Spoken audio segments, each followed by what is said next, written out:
ఈరోజు హుజూర్ నగర్ వర్తక సంఘం నందు టీఆర్ఎస్కేవి అనుబంధ సంఘమైన బజార్ అమాలి కూలీ రేట్లు అగ్రిమెంటు 2 సంవత్సరాలు పూర్తయిన సందర్భంగా నియోజకవర్గ కార్మిక సంఘం అధ్యక్షులు పచ్చిపాల ఉపేందర్ అధ్యక్షతన మరియు వర్తక సంఘం అధ్యక్షులు అయ్యప్ప సమక్షంలో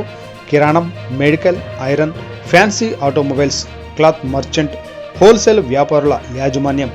సమావేశమై ఇరువురు చర్చించగా ప్రస్తుతం ఉన్న కూలీ రేటు మీద 15% పెంపు చేయడం జరిగింది. ఈ కార్యక్రమంలో వర్తక సంఘం కార్యదర్శి బోనాల కృష్ణారావు, గౌరవ అధ్యక్షులు ఉప్పల రమేష్, గౌరవ సలహాదారుడు ఆనంద్ నరసింహారావు, అనిల్, పట్టణ టీఆర్ఎస్ కేవీ కార్యదర్శి మూసంగి సీను, హమాలి అధ్యక్షుడు భాస్కర్, కార్యదర్శి నాగరాజు, మేస్త్రీలు డి వెంకన్న, రామయ్య, ధనుంజయ్య, కోటేశ్వరరావు, హమాలి మాజీ అధ్యక్షులు బాలకృష్ణ, లక్ష్మీనారాయణ, పులి నరసింహ, 80 మంది హమాలి కార్మికులు, వర్తల్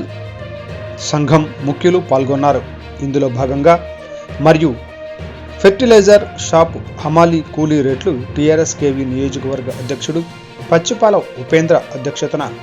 ఫెర్టిలైజర్ షాప్ యాజమాన్యం హమాలి కార్మికులు చర్చించి